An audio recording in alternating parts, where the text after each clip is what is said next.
I'm Tyler Muse, and this is how you sell without selling out. Rogers that. Hi, I'm Rogers Healy, and welcome to Rogers That, a podcast dedicated to selling without selling out. Today we have someone who has sold a lot, but he's never sold out. He's a dear friend. He's a problem solver. He's a leader. He's a lifelong learner, so much so that he has leveraged his passion for learning into multiple businesses, two of which we're going to get into today. He's the founder of LingoLive, which he has exited in the past 12 months, which was an online platform for leadership and communication coaching that he built from the ground up, which was acquired by Preply in 2023. LingoLive was a lot of things, and it's a fascinating story, which we're going to learn about. And I had lunch with Tyler yesterday. He was talking about his business trips to Asia and all over the place, which couples his passion for learning with his passion for travel. The word passion here comes again. Passionate about turning big ideas into successful ventures, Tyler is now focused on the immense potential of artificial intelligence, models like ChatGPT, Gemini, Claude, and Llama. I've heard of ChatGPT, but not the others.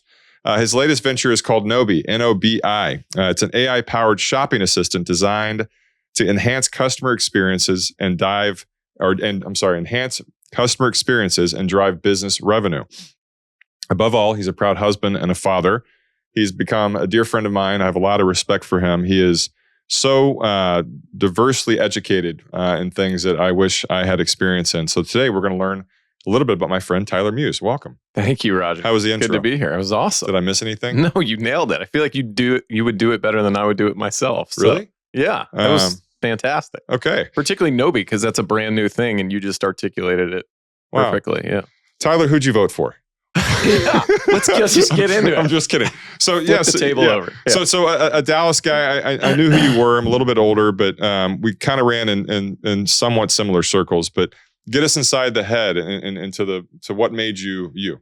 Oh man, yeah. I think the Dallas story is, growing up in Dallas, obviously a big part of it. So this. Grew up in Dallas. Lived in Highland Park. Very idyllic childhood, and then when I was 13 years old, my mom said, "We got to get you out of here. You live in a bubble." And we moved to London. Well, for what was supposed to be a 6-month cultural, experience. And we loved it so much that we stayed for 3 years. And that changed the trajectory of kind of who I became, because through that process, I really got comfortable being uncomfortable. I really as a 13-year-old. Yeah. Wow. I mean, you're already very uncomfortable as a 13-year-old, but like this idea of being in a new place, everything is different. You are totally fish out of water. And you didn't even speak the native language. Is that where you first fell in love with foreign languages? Was when you moved to London? I don't know.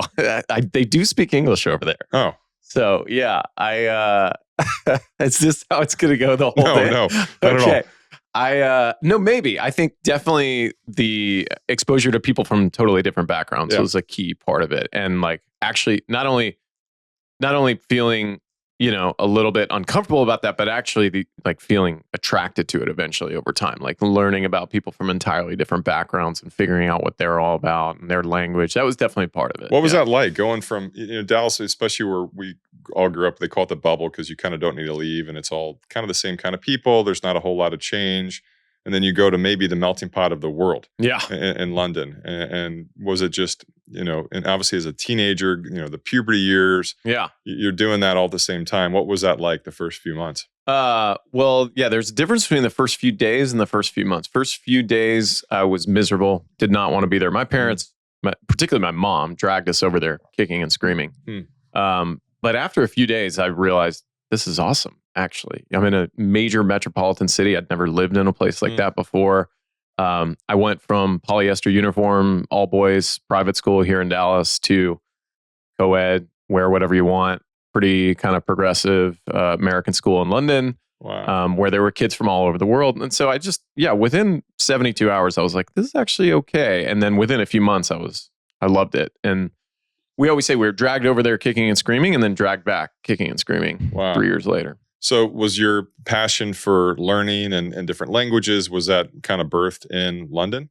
I think so. I think what happened was more just that shock to the system and then the positivity that came out of it, of being exposed to so many things that you didn't realize that this world is a way bigger place than you had ever appreciated, gave me this kind of enthusiasm or drive to explore what else is out there. And so I think learning is part of that. It's like that experience taught me there's so little that you actually know, and there's so much good stuff out there that maybe you would feel uncomfortable touching or getting exposed to. Like, learn from this experience. Like, it's actually pretty good. Go out there and explore. So I think a passion for travel inevitably led to a passion for other languages as a part of it. So how do you do that when you come back to the US?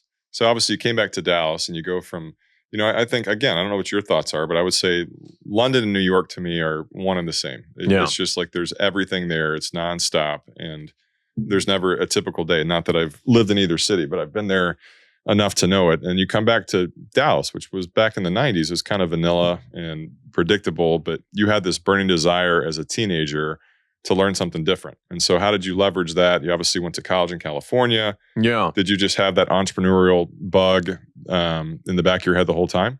Well, the entrepreneurial thing was kind of, maybe it's related, but, so I was 13 when we moved over there, 16 when we moved back. And then I just had 3 years of high school. So basically from 13 to 30, I was in a new place every 3 years. I didn't stay in one city or one place. So that's kind of the answer to your question, is like from that point forward, I was always bouncing around, living in different places, experiencing different things. And the entrepreneurial thing was kind of in the back of my head. Both of my parents are entrepreneurs. They both started their own businesses. And I always felt like I wanted to start my own company, but I also thought I need to gain a lot of experience before I can do that. I think my dad was in his 40s when he started his first business. And so I always thought in my head, like, that's something you do when you grow up. You don't do that as a kid in your 20s. But then you mentioned the LingoLive thing, like that kind of happened by happenstance, where the bug was in me and it was just kind of screaming at me, like, you need to go do this. I could not stop thinking about it. And so I kind of threw that plan out the window and quit my job at GE and started the LingoLive business in 2012 when I was 28. You skipped a part. So you skipped the part where you go to California, you kind of have your rite of passage, where, you leave home and you fall in love with another, maybe you fall in love with LA, but you fell in love with your wife. The latter, yes. The former, not so much. Yeah, I know. No one moves to LA and says, I'm here forever. So you did that. And then you started to identify different problems. As an entrepreneur, I think a lot of people, I've made my money by creating conveniences. And that means I'm doing the work that most people don't want to do, but you're a creator and you've seen these things that other people didn't see. So what was the path to LingoLive with the language learning model and how you've kind of disrupted that scene? Yeah. So I mentioned 13 to 30, I bounced around a ton. And one of those stints was a summer in Argentina. And when I was there, I spoke some Spanish in high school. I had learned Spanish. But when I was there, I got a private tutor. I really wanted to become fluent. And I was there 2 months. And I had this native, obviously Argentine Spanish tutor that I met with 3 times a week. She came to my office. I had an internship down there. And we would meet up. And I just thought, this is how you learn a language. You talk with a native speaker. So that planted a seed that, okay, well, that's how you learn a language. I got pretty proficient. I did the same thing when I lived in Rome. I had a private tutor. So to get to the LingoLive thing, basically, when I was back, this was, right around 2010, I was working for GE. I mentioned this before. Yeah. I got into energy finance specifically because I'm passionate about sustainability and sustainable energy. And you mentioned my wife, my girlfriend at the time, now wife, and I took a trip to Cuba. Wow. And we wanted it because my uncle, who my wife jokes is like the person that I'm going to become or am becoming. My uncle's a huge travel nut. He's been to probably close to 100 countries and to some wild countries. He's been to North Korea. He's been to Iran. He's been everywhere. And he loves just going to wild. Like as a tourist. Yeah. As like he's just like a tax attorney. But this is what he does, like, for fun. And so he's been to Cuba a bunch of times and was always recommending it. And I love Latin American culture from time in Argentina and, growing up in Texas, a lot of people from Mexico and other countries here. So I've always I've always loved that culture, but I'd always dreamed about going to Cuba and basically told Mallory, my girlfriend at the time, I want a private tutor. Same thing I had in Argentina. Like it cost $20 an hour. She came to my place of work. Like I want someone who's available after 8:00 at night that I can meet with one-on-one and cost $20 an hour. We're both 26 at the time. She's in law school. And we couldn't afford, $150 an hour. So anyway, I was like, should be pretty easy to find. She looked everywhere to find it. By the way, this was a Christmas gift. I'm not like making demands of my girlfriend. She asked me what I wanted as a Christmas gift, and that's what I said. We've been dating for 1 month. Here is my next expectation. Should have given that context. But yeah, she couldn't find it. And then she went on Craigslist and found this woman who lives in Guatemala and teaches over Skype, which back then in 2009, I was like, okay, that's a little weird. But she was like, I don't know. That's the only thing I could find that, fits the budget, available at 8:00 at night. Like, give it a shot. First lesson's free. And 12 years later, I sold a business around that concept.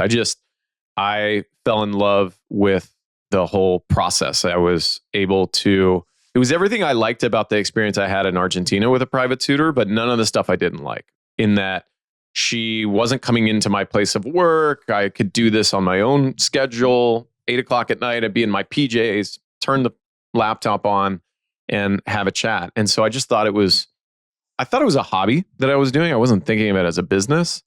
But then we went to Cuba and I was able to get around, like speak pretty well. Wow. And so then I was like, okay, this isn't just fun, convenient, and cheap. It works.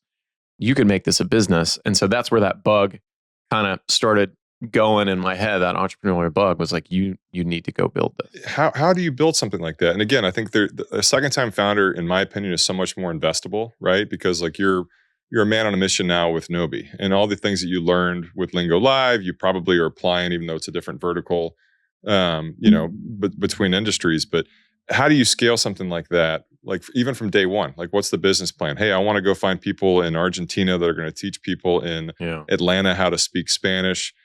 How do you put that together? How do you figure it all out? Like that's the whole journey. And what made me realize I actually like this is the fact that it's just waves. I kind of equate it to like being in the ocean, right? A wave just crashing over your head over and over and over again. You're just getting, can I curse on this? You can. Yeah. Yeah. I want to be all right here, Roger. Maybe not the F word. Okay. Because my daughter might listen and you're getting the crap kicked out of you over and over again every single day. You can say crap. You just got to stand up. Well, when you mention your daughter, I want to make sure we're kosher here. Yeah. So anyway, I get this shit beat out of me every day as an entrepreneur. Okay. Yeah. And that's kind of the stuff that you don't sign up for.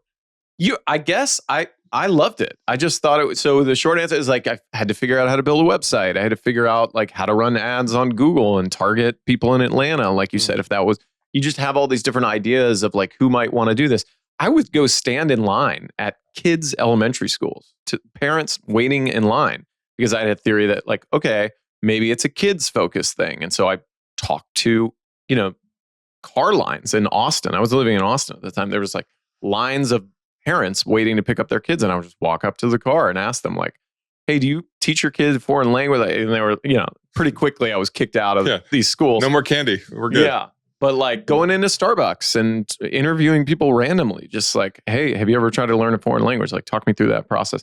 So you just constantly, I said before, like getting comfortable, feeling uncomfortable. That's a huge part of starting a business. What you just described to me is entrepreneurship in a nutshell, right? And I feel, I don't know how you would describe that or kind of tie that into 2 or 3 words, but I'm an ignorant person and I feel like my ignorance has played to my favor, but maybe your fearlessness, in worst case scenario, someone just says no, but not many people have it in them to go and be like, I'm going to go to Starbucks today and talk to everybody that walks in, or I'm going to go stand in a carpool line and eventually try to find a lead. But I'm saying, but that's what gives you that get up and go. So how do you describe that gift that entrepreneurs have to find success?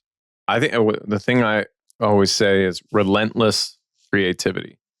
I think you need both. Jeff Bezos, did you know that the domain relentless.com, if you type it in your phone right now, it redirects to amazon.com? Really? Yeah. It's like, I think he talks about this a lot. It's just absolute persistence, perseverance, just complete relentless drive towards making this thing happen. Like, you just have to have it. And I don't know why I was so driven to do it.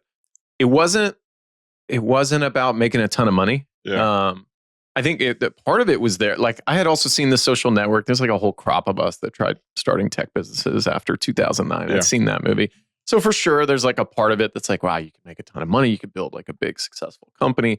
A lot of it is ego driven. But I enjoyed the word. Like, don't get me wrong. It was weird talking to parents. I felt uncomfortable standing in that lunch line. Or, we got our biggest customer at a conference here in Dallas where I got a mariachi band and set up like a table in front of the Dallas Convention Center with donuts and coffee, and like was playing this mariachi band as people were coming in, like super uncomfortable, like cops coming up to me being like, what are you doing? Get out of here. Like, I'm lead generating. I'm not like, I don't want to give the impression like I love it the whole time. Like, it's very uncomfortable and it's very emotionally taxing. But, when people, and I'm feeling this with Nobi too, like when people sign up for it and say, yeah, like your theory that this is a thing that's valuable is right for me, and I will pay you money to solve that problem for me.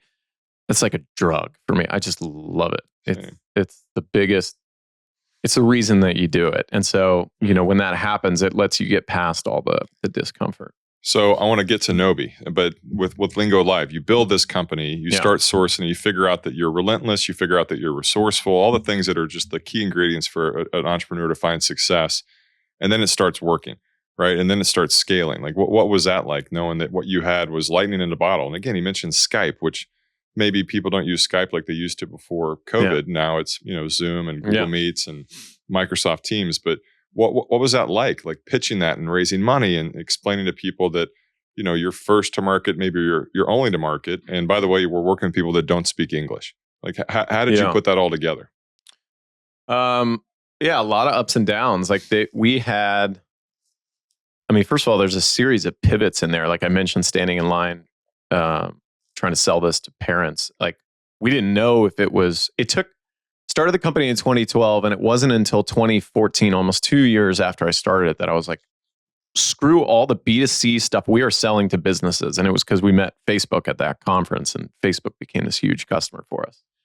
So part of it was just signal from the market of realizing like, okay, this is where the pain point is most acute.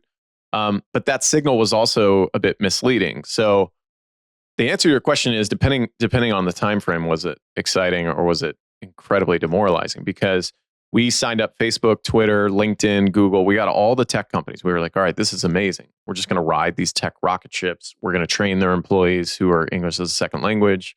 Big 6-figure, 7-figure contracts from them. Super exciting. We raised venture capital on that. By the way, a lot of people told us no. We had one fund give us a term sheet, and that was our lead investor who we partnered it with for the next decade. So I don't want to give the impression that like everything was roses. Like, it was still a grind, but we were getting significant revenue. We were growing like crazy. But then the issue was that there's only so many tech companies that are willing to pay for this, and most other businesses aren't. And so we had this false signal where I raised all this money, hired all these people, and then when we realized that hard truth, we had to lay people off. We had to cut costs. We had to go through this like pivot towards leadership coaching. It's just like an arduous, very difficult thing. And so we created a core value, which is something I read from Ray Dalio in the book Principles that I loved. Is one of his principles, which we adopted as a core value, is embrace reality with an open mind. And that was a hard pill for us to swallow, the reality that like, yeah, you got a false signal here. You got some traction, but like, you're not going to be able to keep scaling this thing the way that you thought. And now you have to make some really, really difficult decisions. But you did it. We did. And you went through it. And you continued the entrepreneurial journey where eventually you got to the point where you decided to exit, right? Yeah. And I don't know how much you want to share about, what led you to that. But, like founderitis is a real thing. And I feel like you're such a builder and a doer and a problem solver that did it reach a point where you were like, all right, there's really nothing else in this industry that's going to light me on fire. Was that part of it, or did you feel like it was just time for your family? What was the path to get you to an exit? We just had, I mean, just being real with you, there were so many, I talked about these waves crashing over Yeah. my head. Like eventually you go under and you're just like, I'm done fighting these waves. Yeah. By the way, some of those waves are like you can surf and have Yeah. a lot of fun on them. They're not all bad, right? But most of them are bad. And I think there's so many people that get into the entrepreneurial game thinking, you know, the social network story, whatever inspires you to think like, I just got to a place, we got hit really hard. COVID was great for our business. And then post-COVID, when tech companies started reeling back the dollars, we just got crushed. And it was like a million other waves I had seen before, but I just had to be honest with the board and say, guys, I'm done. Like we need to bring in a different CEO, which was originally how that process started. And then we decided, hey, rather than bringing in a different CEO, let's try to sell the business. So some of it maybe was family. Part of that like surrender of being done was like, I don't want to do this anymore, but it's also like, what do I want to be doing instead? Some of that was family, but I think a lot of it, and I know we mentioned AI, was I saw this technology that was developing with artificial intelligence, large language models, and I was thinking, this is really cool. So part of me thought maybe we pivot LingoLive, but it was like, God, pivoting this business again, and you have to keep an existing business running, finance the new thing. I'm not going to do that. I just need a break, I need to step away and then figure out this AI thing. Which here we are. Yeah. And here we are with Nobi. So you have a successful exit, which is just so rare and incredible for any founder. And I don't know if it's a pivot, but there's something that excites you differently, right? And you start to see, and I still don't really understand AI. I have a ChatGPT account, but I literally use it to program workouts. It's great. I know, but I'm saying like I'm really trying to embrace it. I'm not doing a great job with it, but get us inside the story of Nobi. Well, even in the short time I've known you, the pivots that you've made with the company. Well, so again, I feel like I'm too like linear and chronological, but sold the business in 2023. I think 2022 was when the ChatGPT that we all know, which is like 3.5, came out and kind of took the world by storm. Why was that like a galvanizing thing? The crazy thing about it is that are you familiar with the Turing test? Mm-mm. Alan Turing had this concept of like, the Turing test is where if a human being is talking to a machine and they don't know it's a machine, then you've passed the Turing test. And this was something, Alan Turing, the creator of the atomic bomb, if you saw Oppenheimer, like this pretty smart, forward-looking guy. Robert Oppenheimer. I'm thinking of Alan Turing, the guy who decoded the Nazi signals. We can edit that out. Or just own the error. Yeah. But yes, decoded the Nazi. So he would have been an Imitation Game. If you've seen that movie, I'm pretty sure that's the right one. Start over with it if you want to. Anyway, Turing test. I don't care. You can publish all that. Point of the Turing test is you don't know you're talking to a machine because it's so human-like. And so that's what I saw with ChatGPT. I had seen GPT-3, which was the precursor to what we know as ChatGPT. And it was pretty interesting, but it was also like kind of some of the stuff it said was just nonsensical. And you definitely see that with 3.5 and 4 now and all these models that we're on. But point being, like you finally passed the Turing test where these machines, you can have conversations where you'd be like, this seems like a human being. This is wild. And so then that opens up a whole ton of possibilities of what the future looks like if computers can now mimic basically human level intelligence on most tasks. So I got excited about that. But that was end of 2022. And I was still in the process of thinking about, selling the company. So I focused on selling the company, sold it in October 2023, was continuing to learn about this AI stuff, took a course on it too. Like to your point, I'm like, what is this? Yeah. Like, what is actually under the hood? How does this work? Short answer is it's math. Like, if you took calculus classes, which I was never super smart enough in high school to do like the advanced calculus stuff. I never got that invite. Yeah. But anyway, I didn't either. I got like the very diluted. I think I was in a class in high school called shapes. They're like, what is this? It's like a circle. Like, yes. I was like, all right. See you tomorrow. Shapes. Yeah. Shapes. Well, it's shapes actually, but like shapes. In lots of dimensions, basically. So anyway, took a course on Coursera. Like, I'm like, okay, I kind of understand how it works. But I focused on selling my business, sold my business, and then took some time off, did some personal stuff that I wanted to do. But meanwhile, met this guy, Shanif, my co-founder, who was like, had just shut down his last company and was like, I'm trying to start something in AI. And he has everything that I don't have. He has all the technical skill set, all the intellect around the math that's underlying it, and all the software components of like, how do you actually build this? And he was looking for somebody who had what I have, which is more the commercial go-to-market, market validation, testing different solutions. Guy who's shameless enough to go stand in line at, or bug people at Starbucks. Like when in doubt, he wanted the mariachi band. Yeah. He wanted a guy with a good mariachi contact. So you partner with him and you go on a mission again, maybe a year ago. Yeah. Even the evolution in 7-8 months since you first told me about this, what have you learned about yourself that you didn't know existed versus the first go round? Oh man, that's a good question. Yeah. Like, do you know yourself well enough to know that like you literally, whatever the version is, you don't want to go through the donuts and the carpool lines again? I'm serious. I mean, like there's something, there is a dopamine to not convincing people, but getting that yes and turning the corner. And I feel like there's a difference between being an entrepreneur and a salesman. But what have you learned about yourself in this short journey on, the second act of your founder career? One of the things I did with Shanif is, because at first was just kind of like helping him out. There was no formality. I wasn't like building a company with him. I was just like, hey, I'm super interested in this. Let me help you out. And then when it started to get serious, like we went from kind of dating to like getting serious, I just wrote down a bunch about me. I was like, here's just so you know, like if I'm going to come in and co-found this company, like I think we both should write on paper, digital, whatever. I think we should write down what are your strengths and what are your weaknesses. And so I did that. And I also exported, I had a bunch of like manager reviews from people that had worked for me before that I saved. And I kind of shared that too, like the pretty stuff and the warts. Here it all is. So you don't just have to take my word for it. Here's what they say too. So I shared that. And I guess what I learned about myself going through that, I'm a big believer every strength is a weakness. Every strength is a double-edged sword. And so for me, one of my biggest strengths is I have a bias to action. I just get shit done. I don't overly think about these things. I just am like, one of our other core values at LingoLive was no one's going to die.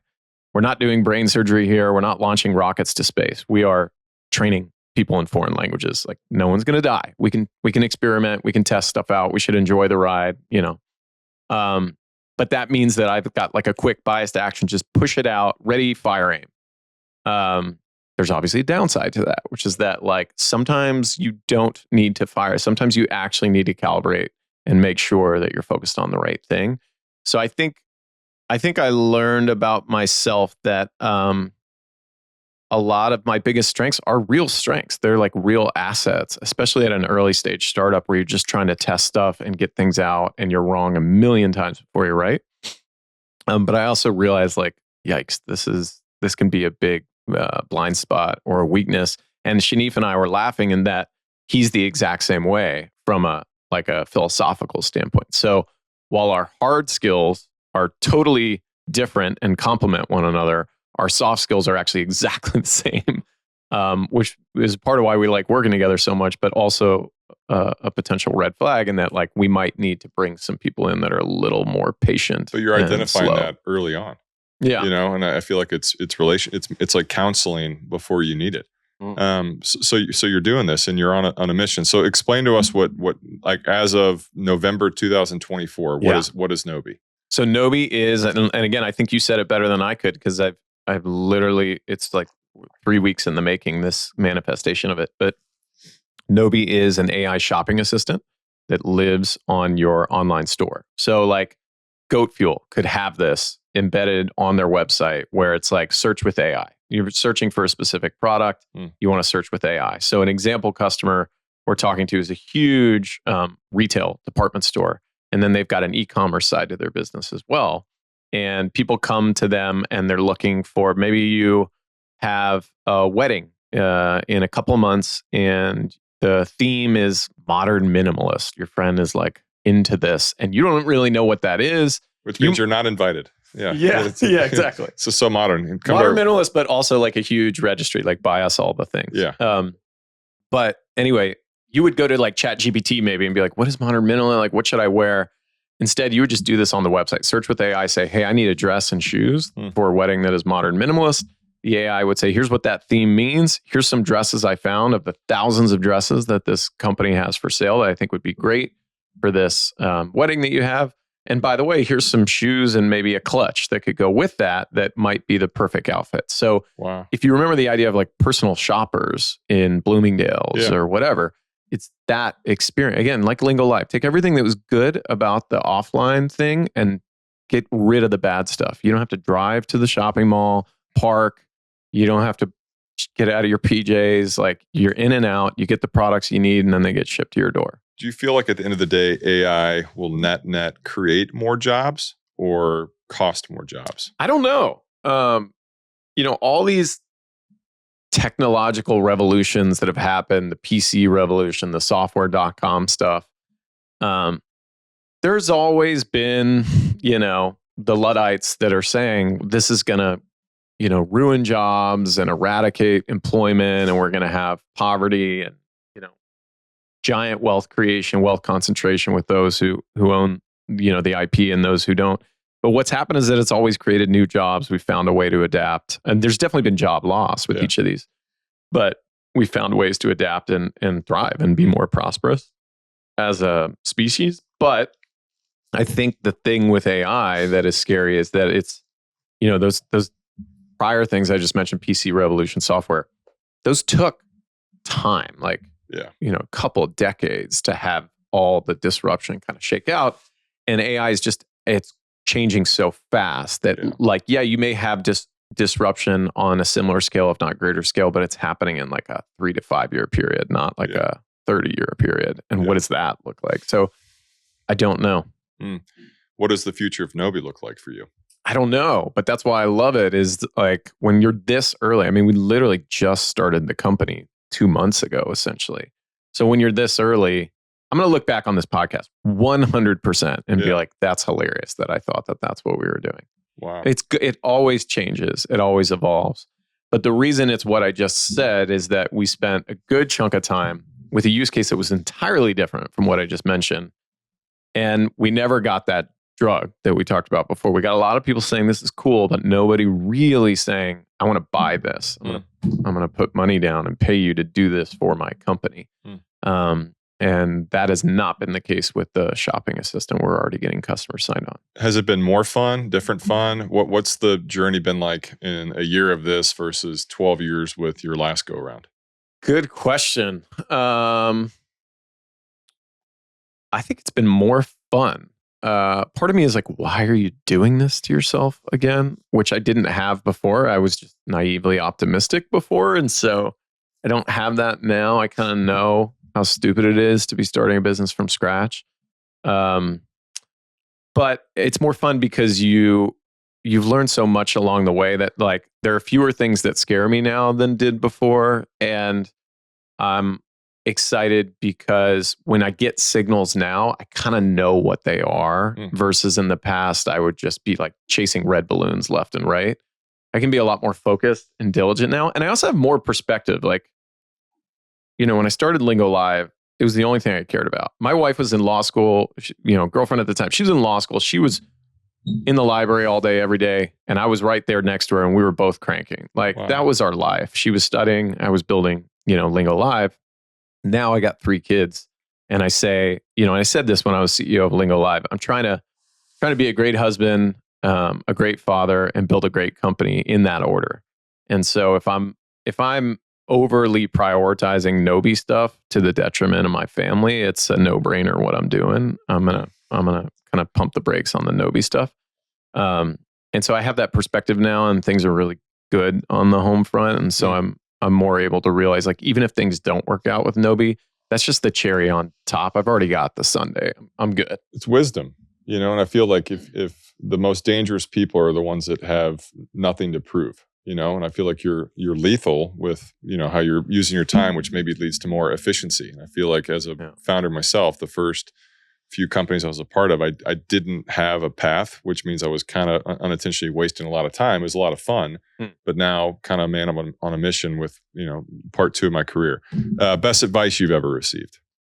I'm thinking of Cat Williams did an interview. This is more something I heard him say. With Shannon Sharp? No, different one. With Larry King, actually. Really? Yeah, it's a good one. He was asked the question, what's the worst advice you've ever received? And his answer was, don't change. And I love that. That was the worst advice he ever got, was don't change. I think, so I would reposition that as like, when I heard that, yeah, best advice, whatever, worst advice someone could give you, don't change. You have to change. You have to adapt. And that's what I've loved. Like a lot of, I always say like, this is my favorite version of me that I've ever been. Yeah.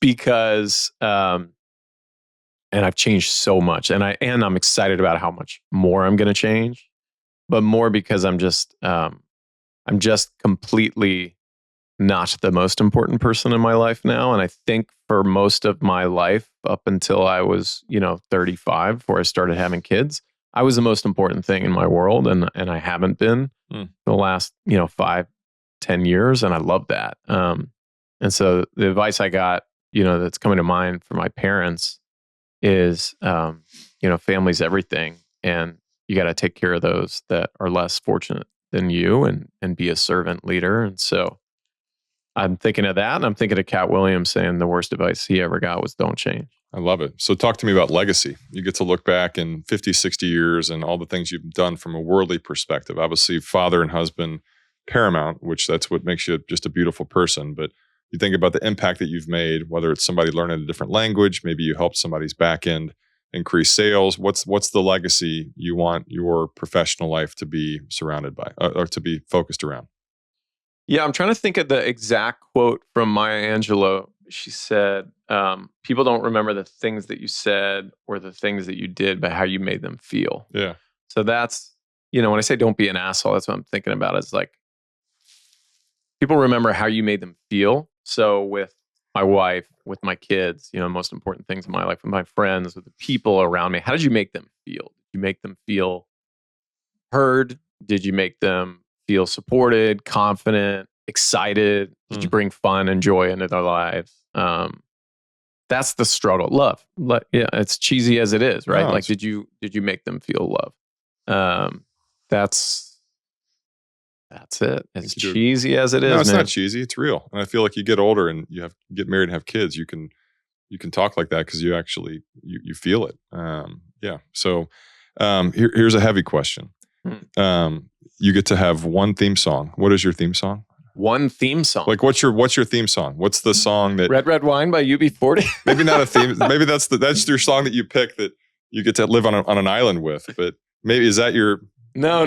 What's the song? That's an inside joke, by the way.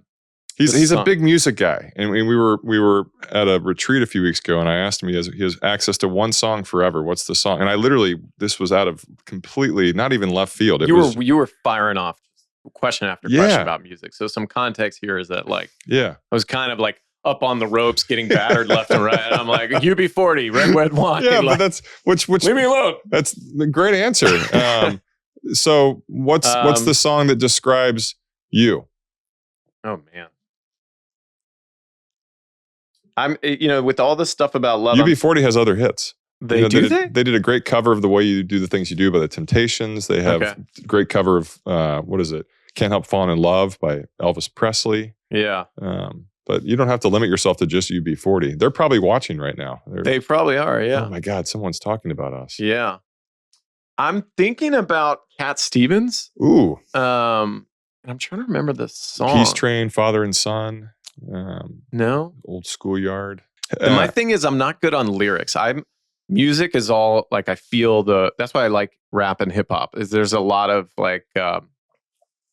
there's a lot of rhythm to the lyrics, and then the beat and the bass and treble and all that stuff. I'm more feeling the music, less paying attention to lyrics. So when people ask me stuff like that, I'm like, I can't even, some of my favorite bands, rappers, whatever, I can't even name songs that I've listened to literally hundreds of times because I don't know the name of the song. It's okay. But I know exactly how it goes. Cat Stevens. Maybe we'll say Cat Stevens is part of the soundtrack of your life. Okay, so as we wrap this, one of the most important questions is how do we support you? Like, let's say someone's watching this right now that has a online presence and they need to integrate something into their platform versus hiring a sales force. What's the best way to potentially get access to Nobi? Best way to get access to Nobi, you can just email me, tyler@nobi.ai. And, who might want to talk or benefit from this is if you have an online store, you sell products and people search for things and can't find what they need, which is shocking. Like sometimes 20% of searches show no results. That is a high intent buyer that was going to buy something on your website, couldn't find it, and then left. AI can actually find something you have that's similar to what they're asking for. So it's a pretty obvious use case to implement a solution to say, hey, someone wants to buy from you and they can't. Email me. Nobi.ai. It's Nobi.ai. Yeah. Last question. You've said that 4 times. This is the last question. Yeah. Sorry, have I said it? No, I'm kidding. This is the last question. You get to pick 5 things that create the perfect entrepreneur. I love that you keep saying last question, then you ask like a very difficult one. Sorry. Well, describe to me like I feel like you're the epitome of an entrepreneur, and you've pivoted and you've done these things and you've got this relentless spirit to you, which is so rare, and it's been proven that you're not just doing it in one vertical. So I would say the things that are coming top of mind right now: relentlessness, creativity, joy, have fun. That's why you don't make a ton of money doing this unless you're really successful. So enjoy it. It's a lot of fun. You're starting something from nothing. Sincerity, be sincere. Like embrace reality with an open mind. A lot of that is just like be sincere. You can have a strong opinion about something, but you're probably wrong. So like, let's just acknowledge that. And then do the right thing. Integrity. Last question. Are you ready to be done? No. Really? I could sit here all day and field last questions from you. Yeah. Dang it. That was the last question. Yeah. Thank you, Rogers, for doing what you do. Yeah. This is awesome. Great. This is awesome. Thank you.